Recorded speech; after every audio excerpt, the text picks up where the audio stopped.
दोस्तों कहते हैं कि मजाक भी एक हद होती है। किसी से उतना ही मजाक करो कि जितना चलने लायक हो। कभी कभी मजाक इतना भयंकर रूप ले लेता है कि जिसमें इंसान की जान भी जा सकती है। हंसता खेलता परिवार उजड़ सकता है, जिंदगी उजड़ सकती है। तो आज की कहानी कुछ ऐसी ही है। जबकि यूपी बोर्ड के 10वीं और 12वीं के रिजल्ट आ चुके हैं। 51 लाख बच्चों में से करीब 40 से 45 लाख बच्चों ने एग्जाम क्लियर किया है। 5 लाख बच्चे तो ऐसे भी हैं जो ये परीक्षा पास नहीं कर पाए हैं। कोई बात नहीं, अगले साल पास कर जाएंगे। लेकिन अब कहीं खुशी है तो कहीं गमी का माहौल है। और कभी कभी कुछ लोग इस सदमे को बर्दाश्त भी नहीं कर पाते हैं। जो लोग क्लियर नहीं कर पाते हैं, जो लोग एग्जाम को पास नहीं कर पाते हैं, क्योंकि जाहिर सी बात है कि दुख तो होता ही है। लेकिन एक हैरत अंगेज घटना ऐसी भी है कि जब एक लड़की को, जो बाकायदा अच्छे नंबरों से 12वीं का एग्जाम क्लियर करती है, लेकिन उसके भाई ने उसके साथ एक ऐसा मजाक किया और मजाक में उसने कहा कि तुम फेल हो गई हो बहन। दोस्तों वो शॉक्ड हो जाती है। भाई उसको दो चार बातें और सुना देता है, उसको डराने के लिए, उसको परेशान करने के लिए। लेकिन उस भाई ने ये सपने में भी नहीं सोचा था कि उसके इस मजाक का कितना भयंकर परिणाम हो सकता है। दोस्तों उसके बाद उस बहन को इतना ज्यादा सदमा लगता है कि वो अपनी जान देने का फैसला कर लेती है और उसके बाद वह घर से निकल जाती है। फिर जो कुछ भी करती है उसकी कल्पना भी नहीं की जा सकती। दोस्तों एक बहुत ही हैरत अंगेज कहानी है। आइए जानते हैं पूरी कहानी इस वीडियो में। लेकिन वीडियो में आगे बढ़ने से पहले बस वही एक छोटी सी रिक्वेस्ट कि वीडियो को लाइक कर दीजिए और चैनल को भी सब्सक्राइब कर लीजिए ताकि हमारा हौसला बढ़ता रहे। दोस्तों मैं हूं आपका दोस्त इरफान, आप देख रहे हैं इंडियन फील स्टोरी। तो ज्यादा बात न करते हुए कहानी को शुरू करते हैं। दोस्तों ये कहानी है उत्तर प्रदेश के बस्ती जिले की। एक क्षेत्र है बभनान, और उसी बभनान की एक लड़की जिसका नाम रिंकी होता है। दोस्तों यहाँ पर नाम बदल दिया गया है क्योंकि हाल फिलहाल की घटना है। तो जो रिंकी थी वो जो है 12वीं में पढ़ाई कर रही थी। बायोलॉजी से उसने अपनी 12वीं का एग्जाम दिया था, बहुत मेहनत किया था और उसे उम्मीद थी कि वो अच्छा खासा नंबर पाएगी। और दोस्तों नंबर पाती भी है। 386 या फिर 387 नंबर रहा होगा। उसके 500 में से उसको मिलते हैं और इस हिसाब से फर्स्ट डिवीजन वो पास होती है। लेकिन जब वो अपने भाई से पूछती है, क्योंकि उसके परिवार में 4 लोग थे, उसके मम्मी पापा और उसका एक भाई जो कि 11वीं कक्षा में पढ़ता था, जिसका नाम अभिषेक होता है। दोस्तों अब मम्मी पापा घर पर थे नहीं। घर में एक ही स्मार्टफोन था जो कि उसका भाई चलाता था। हालांकि वो उम्र में तो उससे छोटा था, लेकिन ये तो हिंदुस्तान है, बेटियों को इतनी आजादी नहीं मिलती है। तो फोन जो है वह अभिषेक ही चलाता था। उसके पापा के पास छोटा सा फोन था क्योंकि वह रिश्तेदारी में गए हुए थे। 24 तारीख को कहीं शादी में गए हुए थे और पति पत्नी को 26 तारीख को घर पर आना था। सिर्फ वहां पर रिंकी और जो उसका भाई अभिषेक होता है, यानी कि सिर्फ भाई और बहन ही थे घर पर। तो 25 तारीख को सुबह सुबह रिजल्ट आता है और जो रिंकी थी वह अपने भाई से पूछती है कि भाई जरा देख मेरा, खुशी खुशी पूछती है कि देख मेरा नंबर कितना पाई हूँ और मैं कौन सा डिवीजन पास हुई हूँ। लेकिन वह जो है दोस्तों मोबाइल देखता है और कहता है कि तू तो फेल हो गई है। अब जैसे ही रिंकी यह बात सुनती है तो उसको सुन करके वह शॉक्ड हो जाती है, उसे यकीन ही नहीं होता है। उससे पूछती है कि फिर से देख, ठीक से देख। तो बोलता है कि मुझे सिखाएगी, मैं सही से देख ही रहा हूँ। तू फेल हो चुकी है, पढ़ती लिखती नहीं है, घर का काम भी नहीं करती है। तभी दोस्तों 10 बात वो अपनी बहन को सुना देता है, सिर्फ और सिर्फ उसे परेशान करने के लिए, उसे डराने के लिए। लेकिन उसे क्या पता था कि वह जो कह रहा है उसका कितना बुरा अंजाम होने वाला है। तो उसकी बहन शॉक्ड हो जाती है, रिंकी वहीं पर रोने लगती है और भाई जो है उसे मजाक करके अपनी दुनिया में मस्त हो जाता है। मोबाइल में वह फिर से बिजी हो जाता है। अब दोस्तों जो रिंकी होती है वह सोचती है कि जब भाई इतना बोल रहा है, जो कि मुझसे छोटा है, तो मेरे माँ बाप आएंगे तो वह कितना बोलेंगे और गांव वाले, पास पड़ोस वाले मुझे क्या कहेंगे। जो कि ये लोग समझते हैं कि मैं पढ़ने में ठीक ठाक हूँ और उसे सिर्फ एक ही सब्जेक्ट में डाउट था, केमिस्ट्री में। क्योंकि उसके जो विषय थे, फिजिक्स था, केमिस्ट्री था, बायोलॉजी था, इंग्लिश और जो सामान्य हिंदी होती है, इन सभी विषयों में वह अच्छी पढ़ाई कर रही थी। बस सिर्फ उसकी केमिस्ट्री थोड़ा सा कमजोर थी क्योंकि उसका सपना था कि मैं नर्सिंग का कोर्स करूंगी, नर्स बनूंगी और हॉस्पिटल में जाकर मरीजों की सेवा करूंगी। क्योंकि उसके आसपास की, उसके गांव की एकाध जो लड़कियां थी वह बायो से ही 12वीं के बाद नर्सिंग का कोर्स करके प्राइवेट हॉस्पिटल में अच्छे खासे पैसे कमा रही थी। कोई 15,000 कमा रहा था तो कोई 22,000 रुपए कमा रहा था, कोई 20,000 कमा रहा था एक्सपीरियंस के आधार पर सब पैसे कमा रही थी। तो उसके भी पारिवारिक जो आर्थिक स्थिति थी वो ठीक नहीं थी। जो रिंकी थी उसने सोचा कि मैं नर्सिंग का कोर्स कर लूंगी, इसीलिए उसने बायो से पढ़ाई की थी और अच्छा खासा नंबर भी गेन करती है। लेकिन अब वही बात हो गई, उसके भाई ने कह दिया कि तू तो फेल हो गई है, और फिर वह अपनी दुनिया में मस्त हो जाता है। अब कुछ देर बाद जो अभिषेक था वह अपनी बहन रिंकी को ढूंढने लगता है। उससे कहता है कि मुझे खाना निकाल कर दो, क्योंकि खाना जो है वह रिंकी ही बनाती थी। वह खाना निकाल करके देती भी थी खाने के लिए। अभिषेक जब उससे खाना मांगता, दोपहर का समय था, वह कहीं दिख नहीं रही थी, तो वह सोचता है कहाँ चली गई होगी। हालांकि यह सोचता है कि चलो अभी उसको बता देते हैं कि वह पास हो गई है, वरना वह परेशान हो रही होगी। लेकिन दोस्तों वह घर से निकल चुकी थी। अब वो जाता है अपने पड़ोसियों के पास, पूछता है गांव में और जो लड़कियां 12वीं में पढ़ रही थी उन लोगों की सहेलियों के पास जाता है, उन लोगों से भी पूछता है। तो जो उनकी सहेलियां होती हैं उन लोग भी कह देती हैं कि हमें नहीं पता है कि वह कहाँ गई है। फिर उसके बाद वह जाता है जनसेवा केंद्र पर, जो कि चौराहे पर वहां पर था। वह भी पहचानता था। बोला यार अगर तुम्हारी बहन यहाँ पर आती तो मैं जान जाता, मगर वो यहाँ पर नहीं आई है। 2-4 लड़कियां सिर्फ मेरे पास सुबह से आई हैं, बाकी सारी लोग जो अपने घर पर ही देख ली हैं, अपने मोबाइल पर देख ली हैं। अब वो जाता है, परेशान हो जाता है, इधर उधर अपनी बहन को ढूंढने लगता है। गांव में जो है आसपास में शोर मच जाता है।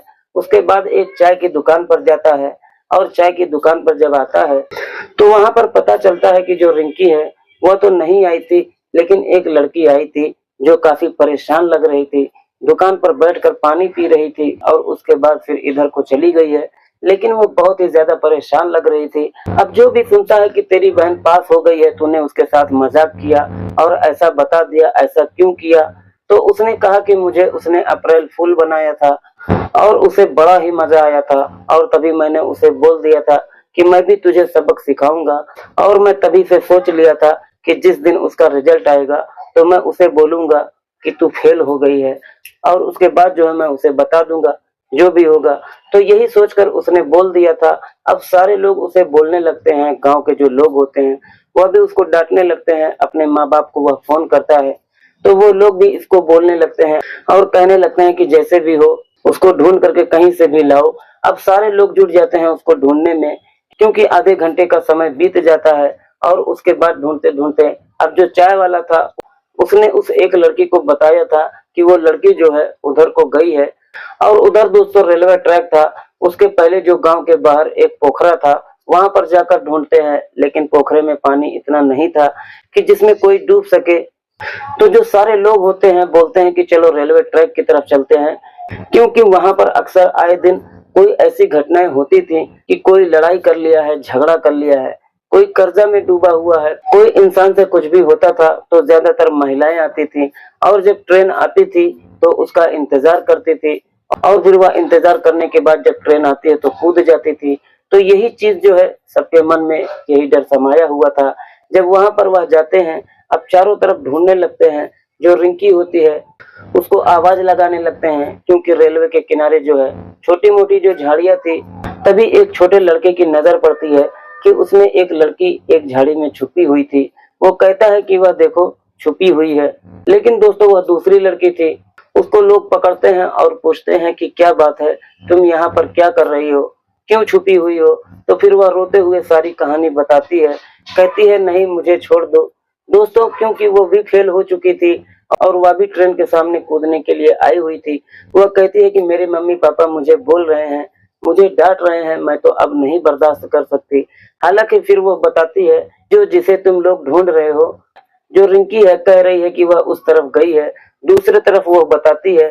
सारे लोग उधर को भागते हैं और इधर जो है उसको पकड़कर अब कोई उसे पहचान जाता है, क्योंकि 2-3 किलोमीटर दूर उसका भी घर था। तो ये लोग कहते हैं कि अरे यार ये तो फला गांव की लड़की है, और उसके गांव के किसी परिचित आदमी को फोन लगा देता है कि यार तुम्हारे गांव की एक लड़की है और ऐसे ऐसे यहाँ पर रेलवे ट्रैक पर आई हुई है, और उसके माँ बाप को जल्दी से यहाँ पर भेजो।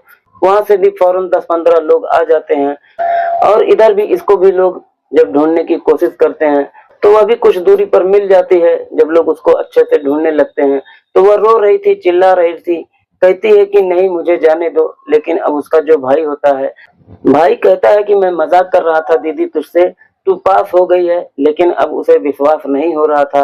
वह कहती है कि नहीं, तू झूठ बोल रहा है। जब वह सभी लोग सर्च करके उसको दिखाते हैं, तब उसे जाकर के विश्वास पड़ता है और फिर वह अपने भाई को मारने लगती है। लेकिन जो दूसरी लड़की थी वह सही मायने में फेल हो चुकी थी और जब उसके माँ बाप को बुलाया जाता है तो लोग उसको डांटते हैं कि आप लोगों ने ऐसा क्यों बोला और इतना बोल दिया कि यहाँ पर ये चली आई। हालांकि वो लोग फिर समझाते हैं और अपनी बेटी को घर पर ले जाते हैं और कहते हैं कि कोई बात नहीं, अगले साल तुम पास हो जाओगी, मेहनत करोगी तो अच्छे नंबरों से पास होगी, अब तुझे कुछ भी नहीं बोलेंगे। लेकिन अब जो रिंकी होती है, जब वो उसे पता चलता है तो अपने भाई को वह मारने लगती है। उसे समझ में नहीं आता है कि अब खुशी मनाए या फिर क्या करे। उसके माँ बाप को जब खबर दी जाती है, वो लोग भी रिश्तेदारी में थे, हालांकि उन लोगों को फोन करके बताया जाता है तो उन लोगों को समझ में नहीं आता है कि वो क्या करें। अपने बेटे को बोलने लगते हैं और फिर उसके बाद दोस्तों, अब सारे लोग भगवान का शुक्र अदा करते हैं कि चलो दो लड़कियों की जान बच गई। कोई कोई कहता है कि जो कुछ ऊपर वाला करता है वह ठीक ही करता है। अगर अभिषेक ने रिंकी को नहीं बताया होता, अगर उससे मजाक नहीं किया होता और अगर वहां पर जो रिंकी है वह ना आती, तो जो दूसरी लड़की है उसकी जान चली जाती। तो कुछ लोग तो ऐसा कह रहे हैं कि जो ऊपर वाला करता है, लेकिन दोस्तों मैं ऐसा नहीं मानता, क्योंकि जब वो दोनों आई थी तो 1.5 घंटे तक कोई ट्रेन भी नहीं आई थी। वहां पर वो काफी देर से दोनों बैठी थी, दोनों मिल चुकी थी और दोनों ने अपने दुख आपस में बांटे थे। दोनों ने फैसला किया था कि बहन अब हमारा रहना ठीक नहीं है और वह ट्रेन का इंतजार कर ही रही थी। लेकिन दोपहर का समय था, कोई एक्सप्रेस और पैसेंजर उस समय चल नहीं रही थी, मालगाड़ियों का समय था, तो वहां पर 1.5 घंटे से कोई ट्रेन आई ही नहीं थी। लेकिन जैसे ही इन लोगों को पाया जाता है, पकड़ा जाता है, वैसे ही 2-3 मिनट के बाद एक मालगाड़ी वहां से तेज प्रगति से गुजरती है। और शायद दोस्तों अगर ये लोग 5 मिनट की देरी और किए होते, यहाँ पर नहीं पहुंचे होते, तो शायद वो दोनों लड़कियां आज इस दुनिया में नहीं होती। लेकिन ऊपर वाले का शुक्र है। और भाई को क्या कहें यार कि जिसने इतना गंभीर जो है मजाक किया अपनी बहन के साथ। दोस्तों कोई किसी के साथ ऐसा मजाक ना करे कि किसी के जान पर भी आ जाए। उस समय वहां पर कुछ भी हो सकता था, लेकिन दोस्तों शुक्र है कि दोनों की जान बच गई। हम ऊपर वाले से दुआ करते हैं कि रिंकी जो है, जो कि अच्छा नंबर पाई है और उसका सपना पूरा हो, नर्सिंग का कोर्स करे। मैं तो चाहता हूँ वो डॉक्टर भी बने और दूसरी लड़की के लिए भी दुआ करता हूँ कि अगले साल वह मेहनत करे और अच्छे नंबरों से पास हो जाए। दोस्तों अजीब सी ये हैरत अंगेज कहानी थी, मुझे लगा कि आप लोगों को सुनाना चाहिए। तो दोस्तों ये रही पूरी कहानी। अगर कहानी अच्छी लगी हो तो प्लीज वीडियो में कमेंट करिएगा कि आपका नाम क्या है और आप कौन से शहर से देख रहे हैं, ताकि आगे आने वाली वीडियो में आप लोगों का नाम ले सकूं। तो दोस्तों आपकी इस पर क्या राय है कमेंट बॉक्स में जरूर बताइएगा। दोस्तों इसी प्रकार की कहानियों को सुनने के लिए हमारे चैनल को जरूर सब्सक्राइब करें। दोस्तों आज की कहानी बस यहीं तक, मिलते हैं किसी और वीडियो में किसी नई कहानी के साथ। जब तक के लिए आप अपने और अपने परिवार का ख्याल रखिए। जय हिंद, जय भारत।